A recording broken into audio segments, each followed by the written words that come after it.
Les ruptures sont difficiles, même quand on sait qu'elles sont pour le mieux. J'essaie de rester ensemble après ma séparation avec mon petit ami depuis 2 ans et demi. Je n'ai pas vraiment envie d'entrer dans le vif du sujet. Ce n'était ni compliqué ni dramatique.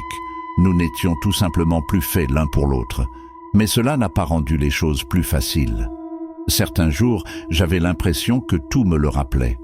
Je m'étais forcé à m'en tenir à aucun contact, me disant que c'était la manière la plus saine pour nous deux d'avancer. Mais c'était dur, vraiment dur.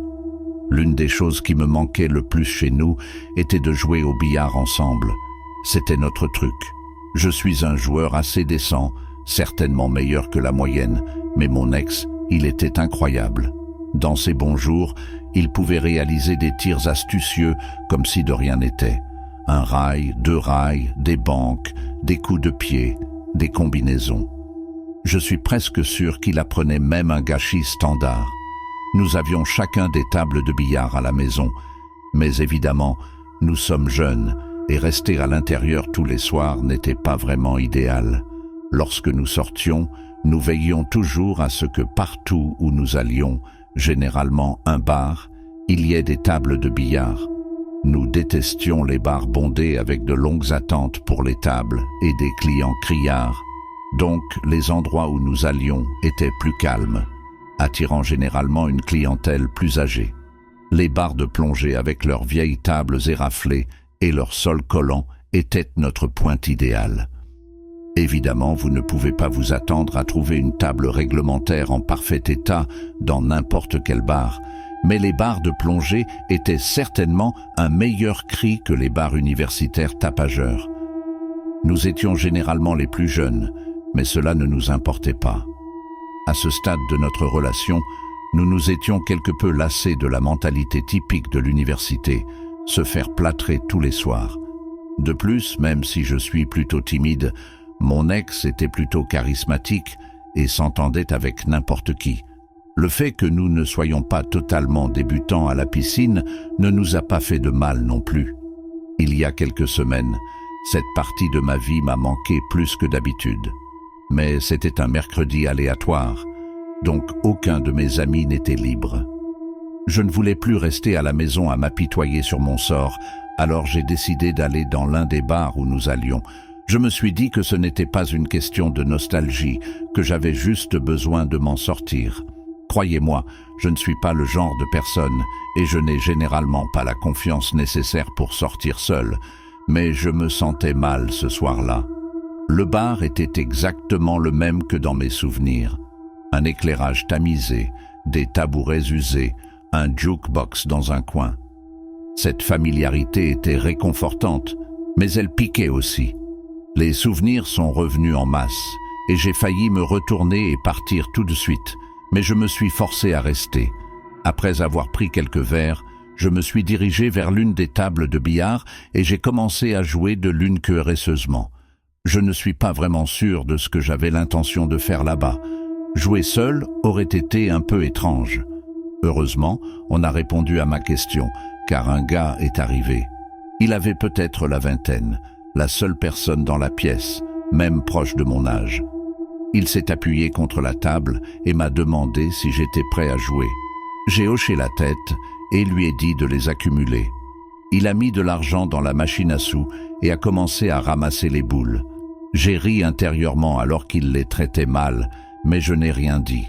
Nous avons joué quelques tours et j'ai commencé à me détendre. Il n'était pas mauvais, pas aussi bon que mon ex, mais pas terrible. Cependant, je n'étais pas facile avec lui. J'ai gagné tous les racks auxquels nous avons joué. Nous avons discuté pendant que nous jouions et il m'a même offert quelques verres. Il était plutôt sympathique, mais il devint vite évident qu'il n'était pas l'homme le plus brillant du monde. J'aime les gars vifs et vifs d'esprit qui savent se débrouiller dans une conversation. Ce type? Pas tellement. Pourtant, cela ne me dérangeait pas.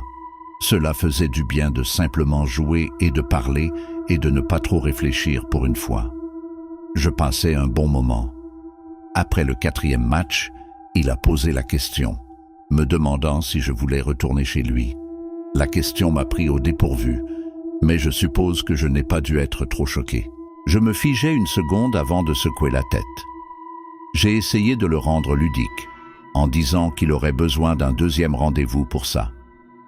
En toute honnêteté, je ne voulais tout simplement pas aller si vite.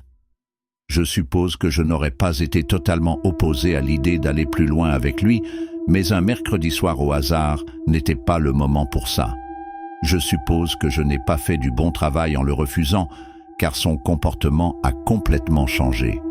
Son sourire disparut et il commença littéralement à me regarder d'un air renfrogné. Je n'étais pas préparé à ce qui s'est passé ensuite. Il a dit « Tu es sérieux ?» et m'a attrapé le poignet en disant quelque chose à propos de dépenser tout cet argent pour ses boissons. Avant que je puisse répondre, il a également saisi mon sac à main. Je n'avais jamais été dans une situation pareille, alors au lieu de crier ou de me battre, je me suis en quelque sorte figé. Même si nous étions dans un lieu public, j'étais toujours terrifié. Heureusement, quelques gars plus âgés du bar ont remarqué ce qui se passait et sont intervenus. Honnêtement, je ne suis pas sûr de ce que j'aurais fait s'ils ne l'avaient pas fait. L'un d'eux a dit au gars de me laisser partir. Le gars m'a regardé, a marmonné quelque chose dans sa barbe et a jeté mon sac à main sur la table avant de sortir en trombe du bar. Mon cœur battait toujours la chamade et j'ai remercié chaleureusement ces gars de m'avoir aidé. Mais c'était tout pour moi. J'ai appelé un Uber et j'ai quitté le bar, toujours un peu choqué et essayant de comprendre ce qui venait de se passer. J'ai décidé de fermer les yeux dans l'Uber. J'ai dû m'endormir, car la prochaine chose dont je me souviens, c'est le chauffeur Uber qui me réveille doucement. Nous étions garés en face de chez moi. Je l'ai remercié, je suis sorti de la voiture et j'ai commencé à marcher vers la porte. Alors que je fouillais dans mon sac à la recherche de mes clés, j'ai impulsivement vérifié mon téléphone pour la première fois depuis que j'avais quitté le bar. C'est à ce moment-là que je l'ai vu, cette horrible notification. AirTag a trouvé un mouvement avec vous. J'ai failli laisser tomber mon téléphone. Ma main a commencé à trembler alors que je fouillais dans mon sac à main, jetant mon portefeuille et mon maquillage jusqu'à ce que mes doigts effleurent quelque chose d'inconnu. Je l'ai sorti et j'ai regardé avec incrédulité. Il y avait littéralement un AirTag dans mon sac. Une vague de panique m'a frappé, bien pire que ce que je ressentais plus tôt. J'étais toujours debout au milieu de la rue, alors je l'ai jeté par terre et je l'ai piétiné plusieurs fois jusqu'à ce que je sois sûr qu'il était cassé. J'ai repoussé un cri et j'ai commencé à respirer fortement. Le froid n'aidait pas. J'avais besoin d'entrer. J'ai regardé autour de moi frénétiquement, mais la rue était complètement vide. Celui qui avait planté l'AirTag, probablement le type du bar, saurait exactement où j'étais. Peut-être pas ma maison exacte, mais la rue bien sûr. Les maisons de ma rue sont grandes et espacées. Il pourrait donc certainement la réduire. J'ai attrapé mon sac à main et j'ai couru vers la porte arrière, tâtonnant avec la serrure avant de finalement entrer. J'ai claqué la porte derrière moi et je l'ai verrouillée, mon cœur battant si fort que j'avais l'impression qu'il allait éclater. J'étais en sécurité, mais je ne pouvais pas arrêter de trembler.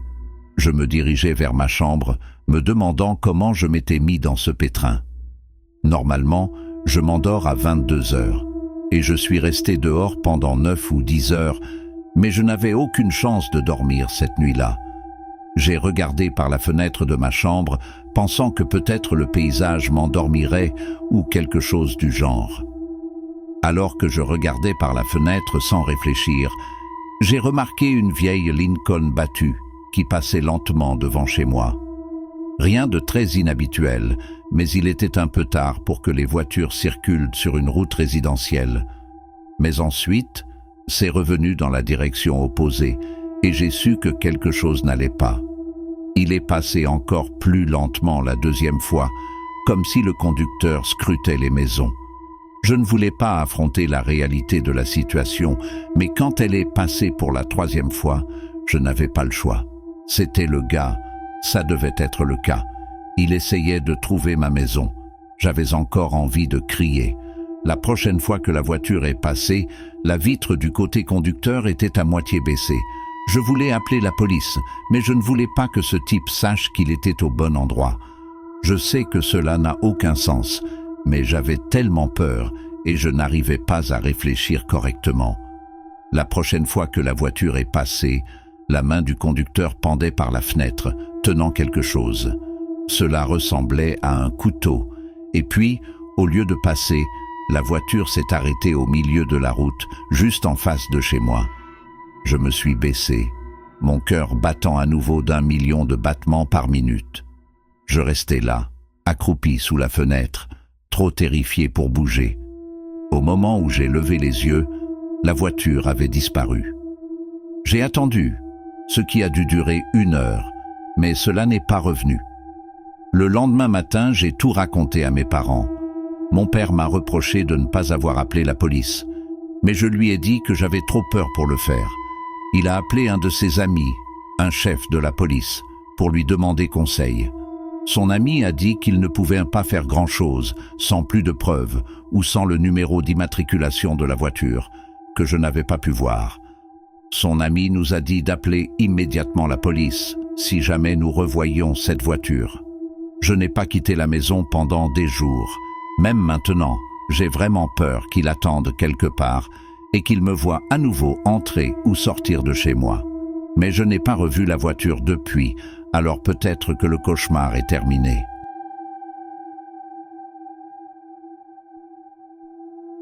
Je n'ai pas la vie la plus excitante, mais elle est confortable. J'ai 40 ans, je suis célibataire et je n'ai pas d'enfant. Certaines personnes pourraient trouver cela déprimant, mais honnêtement, cela ne me dérange pas. J'ai un travail stable, une maison décente et personne d'autre à qui répondre que moi-même.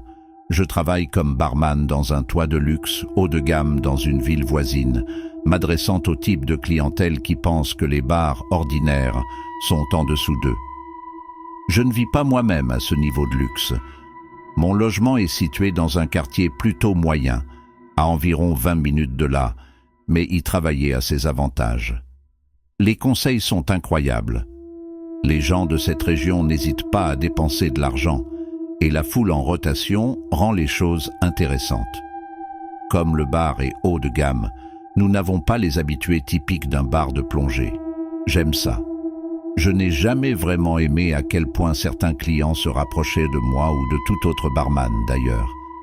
Mais peut-être que c'est juste moi. J'aime rester seul.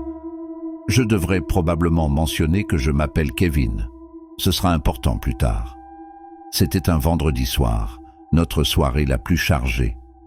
L'endroit était bondé comme d'habitude, avec des groupes d'amis trinquants, des couples lors de soirées en amoureux et quelques personnes qui s'y promenaient probablement juste pour se sentir importantes. J'aime toujours jouer à un jeu mental avec mes clients. J'essaie de déterminer lesquels prétendent être quelque chose qu'ils ne sont pas. Vous pouvez en dire beaucoup sur les gens par la façon dont ils commandent un verre. Ceux qui demandent des cocktails compliqués essaient généralement d'impressionner quelqu'un. Ceux qui commandent un whisky pur, ils ont eu une journée. J'avais un œil sur un couple au bout du bar qui en était à ses dernières gorgées de vin. Il est toujours préférable de proposer une recharge avant qu'il ne vous fasse signe. J'étais dans mon rythme, préparant des boissons et discutant avec les clients, quand j'ai remarqué que quelqu'un entra qui n'avait vraiment pas l'air à sa place. J'ai immédiatement chronométré le gars. Il serrait les dents et fronçait les sourcils comme s'il était furieux. Il avait des cheveux noirs de jais qui n'étaient pas peignés et qui formaient un nid d'oiseau sur son front. Il portait un sweat à capuche noire sous une veste en cuir délavé qui semblait n'avoir pas été nettoyée depuis des années. Il y avait des taches partout, mais rien de tout cela n'était aussi troublant que son visage. Comme je l'ai dit, il avait l'air tellement en colère. Il se dirigea droit vers le bar, mais il ne s'assit pas. Il est resté là, à me regarder. Je me suis demandé comment il avait réussi à contourner le portier du hall. Je me raclais la gorge et lui demandais si je pouvais lui apporter quelque chose à boire, essayant de garder mon ton neutre malgré l'ambiance étrange qu'il dégageait. Il ne répondit pas tout de suite, ce qui était étrange. Il n'arrêtait pas de me regarder comme s'il s'apprêtait à se balancer. Finalement, Il marmonna qu'il voulait un double shot de Jäger. J'ai hoché la tête, j'ai attrapé un verre et j'ai versé le shot. Jäger n'est pas une boisson que nous versons souvent ici. La plupart de nos clients sont susceptibles de demander quelque chose de qualité légèrement supérieure. Mais bon, si quelqu'un veut du Jäger, je ne vais pas remettre en question ses goûts. J'ai posé le verre devant lui et j'ai continué à servir quelques autres clients. Quand je suis revenu pour le charger, il a jeté de l'argent froissé sur le comptoir. Cela m'a aussi déstabilisé. Presque personne ne paie en espèces à cet endroit. Mais encore une fois, ce n'était pas à moi de juger. Le gars n'a rien dit lorsque je l'ai appelé et j'étais prêt à passer à autre chose lorsqu'il a repris la parole. Je me souviens encore de ses paroles exactes. « Je savais que je te trouverais ici, Kevin. » Je me suis figé. Mes yeux se tournèrent vers les siens, alors que je me précipitais pour comprendre ce qu'il venait de dire. J'ai posé le verre dans ma main et j'ai demandé à savoir comment il connaissait mon nom. Je ne voulais pas faire de scène, alors j'ai gardé ma voix basse, mais j'espérais qu'il comprenait à quel point j'étais sérieux.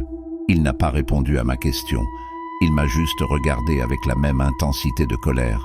Finalement, il dit « Je sais ce que tu as fait ». Avant que je puisse lui demander ce qu'il voulait dire, il se tourna et se dirigea vers les ascenseurs. J'avais envie de crier quelque chose ou de lui courir après, mais j'ai décidé de ne pas le faire. J'étais à l'heure. Je ne pouvais pas simplement négliger mon travail. Au lieu de cela, je suis resté là un moment, complètement déstabilisé. Honnêtement, j'étais complètement confus. Je ne l'ai pas du tout reconnu. Je ne pouvais penser à rien de ce que j'avais fait qui justifierait une déclaration aussi énigmatique. Je ne suis pas un saint, mais je ne me fais pas d'ennemis. Cela m'a mis d'humeur aigre pour le reste de la nuit. Une fois mon travail terminé, je suis rentré chez moi en voiture, mais je ne pouvais pas m'empêcher de penser à ce qui s'était passé plus tôt. Je me suis creusé la tête pour trouver littéralement n'importe quelle explication qui avait du sens, mais je n'en trouvais aucune. Au moment où j'ai fini par me coucher, j'étais encore relativement perturbé par tout cela. Au milieu de la nuit, je me suis réveillé au hasard. Je ne savais pas vraiment ce qui m'avait réveillé, car je n'avais pas besoin d'aller aux toilettes, et je suis généralement le genre de personne à dormir toute la nuit. Je n'ai rien entendu ni vu, mais quelque chose ne va pas. Sans bouger, je gardais les yeux ouverts, attendant qu'ils s'habituent à l'obscurité. Après environ 1 minute, j'ai vu quelque chose qui m'a donné une montée d'adrénaline de peur. Il y avait une masse sombre dans le coin de ma chambre, à côté de la porte. Il était juste là, mais j'étais sûr à 100% que c'était quelque chose qui n'avait pas sa place dans ma chambre. J'ai senti mon cœur s'emballer, mais je me suis forcé à rester immobile, faisant semblant d'être encore endormi. Quelqu'un était dans ma chambre. Je me suis répété cette pensée environ 6 fois avant de vraiment la traiter. Je savais que je devais faire quelque chose. J'ai compté silencieusement jusqu'à 3 et d'un seul mouvement rapide, j'ai bondi du lit en criant comme un fou. J'étais prêt à me battre, mais la silhouette ne s'est pas dirigée vers moi. Au lieu de cela, il s'est précipité vers la porte. Alors qu'il bougeait, j'ai entendu quelque chose claquer sur le sol. Je l'ai poursuivi à travers ma maison, mais au moment où j'ai atteint la porte d'entrée, elle était grande ouverte et quiconque avait été dans ma chambre avait disparu. Je voulais courir dans la cour pour le chercher, mais j'avais peur de tomber directement dans un piège. Au lieu de cela, j'ai pris ce que je pense toujours être la décision intelligente. J'ai claqué la porte et je l'ai verrouillée. Je repensais au bruit que j'avais entendu plus tôt dans ma chambre. Je suis retourné dans ma chambre, j'ai allumé la lumière et je me suis figé. Dans un coin de la pièce, il y avait un couteau posé sur le sol. C'était l'un des miens, pris dans la cuisine. Je me sentais malade. Celui que je venais de pourchasser avait l'intention de me faire du mal, voire de me tuer. J'ai appelé la police juste après, et ils sont rapidement arrivés et ont fouillé ma maison et mon jardin, mais n'ont rien trouvé. J'ai donné une description de l'homme du bar, et la police a récupéré la séquence vidéo de mon bar, mais elle n'a pas encore pu le retrouver. Je n'ai rien entendu. Ce qui me fait le plus flipper, c'est que je sais pertinemment que j'avais verrouillé toutes mes portes ce soir-là. Je les verrouille tous les soirs. Cependant, lors de leur perquisition, la police n'a jamais réussi à comprendre comment cet homme était entré chez moi. Aucune des fenêtres n'était cassée ou déverrouillée et il n'y avait aucun signe d'effraction. À ce jour, je ne sais toujours pas comment il est entré. Je ne l'ai pas revu depuis, mais je mentirais si je disais que je ne pense pas souvent à cette rencontre.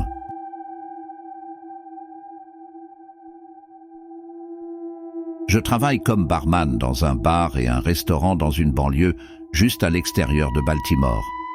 Je ferai de mon mieux pour expliquer la mise en page, afin que l'histoire ait un sens.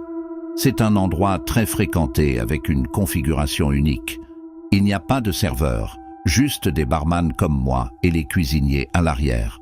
Si vous voulez trouver de la nourriture ou des boissons non alcoolisées, vous devez les commander au bar, et quand tout est prêt, vous les récupérez au comptoir.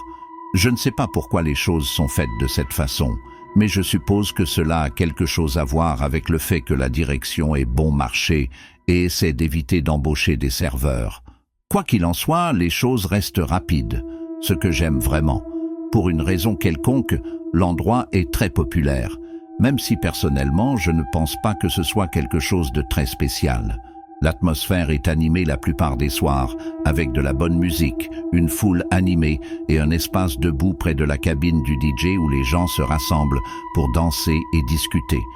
Le flux constant de clients et l'ambiance pleine d'énergie font que le travail passe vite. J'adore rencontrer et parler à de nouvelles personnes, donc ce concert est parfait pour moi. Je perdrais probablement la tête si je devais attendre de longues périodes entre servir les invités, mais ce n'est que moi. Je parie que certaines personnes sont le contraire. Cette nuit-là a commencé comme les autres. C'était un week-end, donc les choses allaient être très chargées. J'étais prêt. Après un certain temps, le bar a commencé à se remplir de monde. Ce soir-là, il ressemblait davantage à une foule d'étudiants plus jeunes, ce qui signifiait plus de danse, plus de débordements et un environnement plus bruyant en général. Oh ouais, et des conseils pires, qui étaient un peu nuls pour moi. Ce groupe d'enfants n'arrêtait pas de commander des shots de tequila plus vite que je ne pouvais aligner le sel et les citrons verts. C'est toujours le chaos quand ils s'emparent du bar. L'un d'eux était tellement plâtré qu'il me répétait la même phrase 3 fois.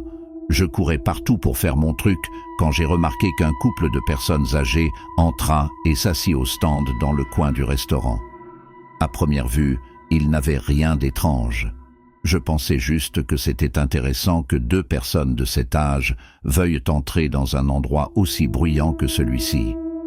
Mais je n'ai pas eu trop de temps pour y réfléchir, alors je suis retourné au travail.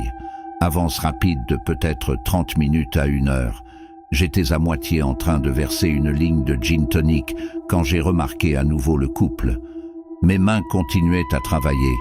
La mémoire musculaire prenait le dessus, mais mon cerveau y restait bloqué pour une raison quelconque. C'est à ce moment-là que j'ai compris. Ils étaient assis là, immobiles. Ils n'avaient rien commandé non plus. Pas de nourriture et certainement pas de boisson. Je m'en serais souvenu. J'ai regardé d'un peu plus près et j'ai réalisé qu'ils ne se regardaient même pas. Ils étaient tous 2 fixés sur le mur à côté d'eux. D'après ce que j'ai pu voir, il ne semblait pas non plus qu'ils parlaient. C'était la chose la plus étrange. J'étais plus que curieux, mais le bar était claqué et j'avais trop de choses à faire pour passer du temps à y flâner. Je pensais qu'ils attendaient peut-être quelqu'un ou qu'ils ne réalisaient pas comment fonctionnait l'endroit. Peut-être qu'ils attendaient qu'un serveur prenne leur commande. Quand j'ai finalement eu une pause, j'ai décidé de les vérifier moi-même. Je me dirigeais vers la table et affichais mon sourire le plus poli en m'approchant. Aucun d'eux ne s'est tourné vers moi. Ils regardaient toujours le mur comme des statues. Je me suis raclé la gorge et leur ai demandé s'ils voulaient quelque chose à manger ou à boire. La femme n'a même pas bronché. Elle n'arrêtait pas de regarder le mur comme si je n'avais pas parlé du tout. L'homme tourna lentement la tête, comme s'il bougeait au ralenti. Lorsque son visage apparut, je sentis un frisson me parcourir.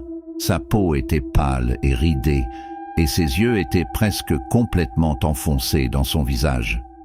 Il n'a pas parlé, il m'a juste regardé et a secoué la tête une fois fermement, mais silencieusement. Quelque chose dans la façon dont il me regardait me fit nouer l'estomac. J'ai marmonné quelque chose en réponse et je suis rapidement retourné au bar. Après ça, j'ai eu une sensation très étrange dans mes tripes. Ces gens n'avaient même pas l'air d'appartenir au siècle, encore moins à ce bar. Je n'ai pas regardé ce stand pendant longtemps.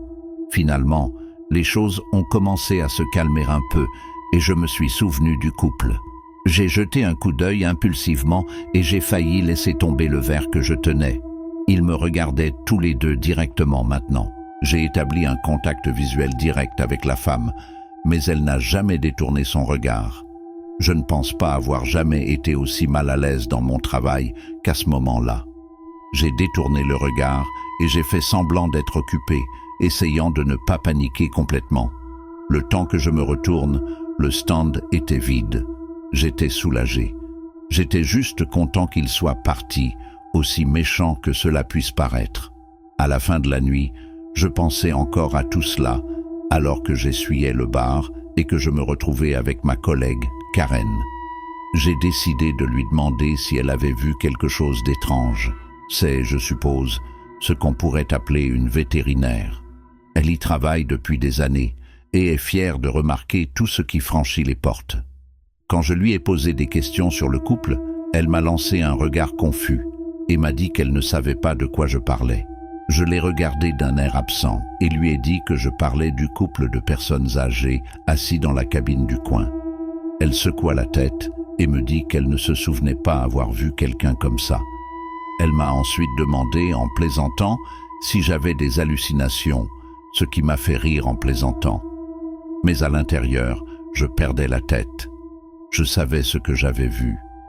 Je lui ai demandé si elle en était sûre et elle a croisé les bras avant de lister au moins 10 personnes au hasard qui avaient commandé de la nourriture ce soir-là et ce qu'elles portaient. J'ai encore ri et complimenté sa mémoire, mais comme je l'ai déjà dit, j'étais en train de mourir intérieurement. Au moment où nous l'avons enfermée, j'ai commencé à douter de moi. Alors que je me dirigeais vers ma voiture, j'ai remarqué quelque chose qui m'a fait presque laisser tomber mes clés de peur. De l'autre côté de la rue, il y avait 2 silhouettes sombres debout, sous un lampadaire isolé. Je savais que c'était eux.